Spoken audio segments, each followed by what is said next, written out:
Adik-adik semua, kalian udah tahu belum nih ada kabar gembira untuk SBMPTN tahun 2023? Yap, tes kemampuan akademik itu dihapus adik-adik semuanya. Jadi menurut aku pribadi ya, kan untuk tes di SBMPTN itu ada dua jenis. Ada tes kemampuan akademik dan juga tes skolastik. Nah, yang paling sulit ini adalah di tes tes kemampuan akademik ya. Karena di sini kan kita ngulang lagi nih materi-materi kita ketika SMA. Nah, jadi kabar ini merupakan kabar bagus banget nih buat adik-adik semua, dimana kalian nanti mungkin ya yang nggak lolos SNMPTN, kalian bisa mencoba untuk SBMPTN tahun 2023 nanti. Oke, sebenarnya hal ini diungkapkan oleh Mendikbudristek ya, Bapak Nadiem Makarim nih teman-teman, saat acara konferensi pers Merdeka Belajar episode ke-22. Nah, mungkin kalian penasaran nih, kira-kira apa sih alasan dari penghapusan tes kemampuan akademik ini? Yuk kita lihat sama-sama ya.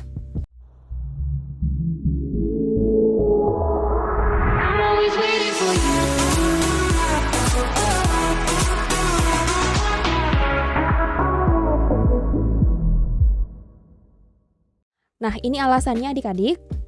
Yang pertama itu tentunya ya, baik siswa maupun guru kemungkinan besar nih bakal terbebani nih ya dengan latihan dan belajar materi pelajaran ujian tes berbasis komputer SBMPTN untuk pemilihan kelompok ujian.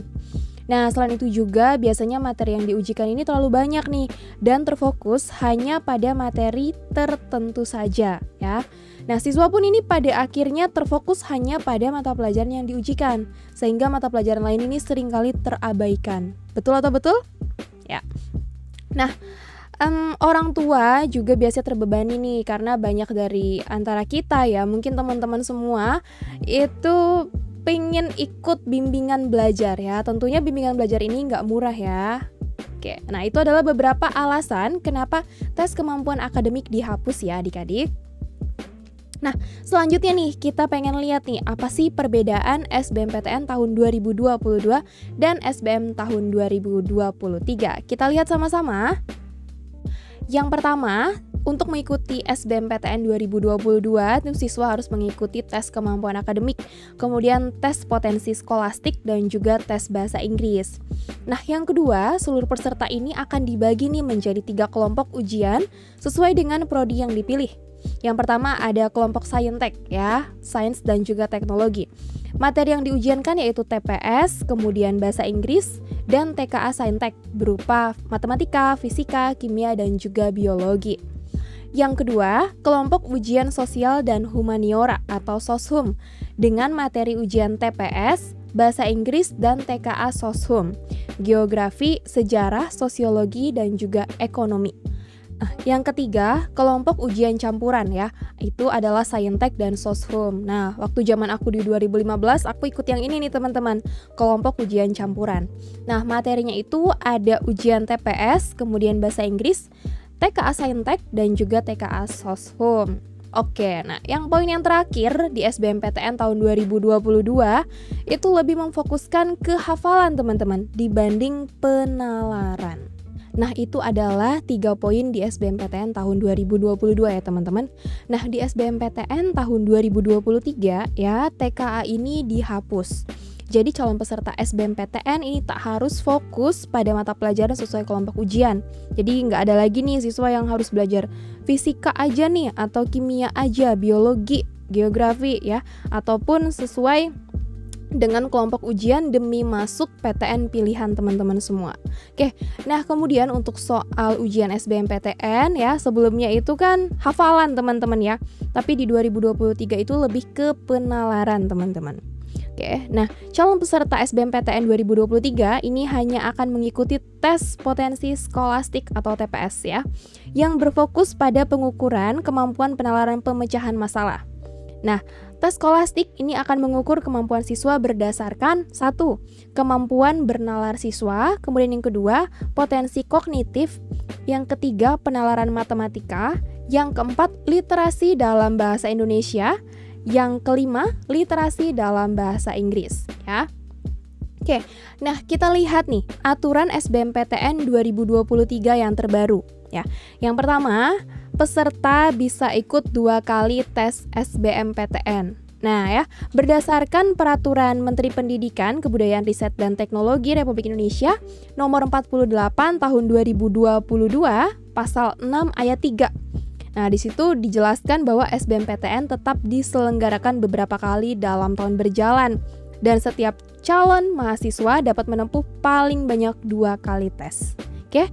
Nah, yang kedua, PTN bisa menambahkan persyaratan portofolio untuk program seni dan olahraga nih, teman-teman. Jadi, PTN ini dapat menambahkan persyaratan selain portofolio untuk program studi tertentu yang membutuhkan keterampilan spesifik. Oke, itu adalah aturan SBMPTN tahun 2023 yang terbaru ya. Nah, selanjutnya nih, penyelenggaraan SBMPTN tahun 2023. Oke, itu ada di pasal 11 ayat 1, pelaksanaan SBMPTN dapat dilakukan pada semester akhir tahun ajaran berjalan sebelum pengumuman kelulusan pendidikan menengah sampai dengan setelah pengumuman kelulusan pendidikan menengah pada tahun ajaran berjalan. Oke, selanjutnya terkait daya tampung SBMPTN tahun 2023 ya. Jadi ada perbedaan nih teman-teman untuk perguruan tinggi negeri yang sudah berbadan hukum versus perguruan tinggi negeri yang tidak berbadan hukum ya. Untuk yang bukan berbadan hukum itu minimal 40%, tapi untuk yang sudah berstatus sebagai badan hukum minimal 30% ya. Jadi ketika ada daya tampung di SNMPTN tidak memenuhi atau tidak terpenuhi, maka bisa dialihkan ke SBMPTN. Oke? Nah, yang terakhir teman-teman akan kita bahas adalah terkait syarat peserta SBMPTN tahun 2023 ya. Yang pertama, siswa tahun terakhir pada pendidikan menengah yang akan lulus pada tahun berjalan.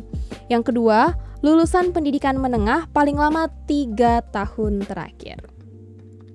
Oke teman-teman, tadi kita sudah membahas nih ya gimana sih SBMPTN di 2022 kemudian versus SBMPTN tahun 2023. Terus alasan kenapa sih tes kemampuan akademik itu dihapus ya. Kemudian aturan terbaru SBMPTN 2023 itu kayak gimana. Kemudian penyelenggaraan, daya tampung sampai syarat peserta SBMPTN tahun 2023. Oke, aku harap teman-teman semuanya bisa paham ya, dan terus buat kalian adik-adik yang saat ini mungkin belum lulus nih ya SNMPTN ataupun SBMPTN di tahun 2022, artinya kalian kan masih bisa ataupun punya kesempatan untuk mencoba di tahun 2023 ya. Jadi persiapkan diri kalian baik-baik adik-adik semua, karena saingan kalian nanti bukan cuman di angkatan sekarang ya, tapi di angkatan tahun depan juga. Oke, terima kasih nih buat kalian yang sudah menonton dan salam sukses.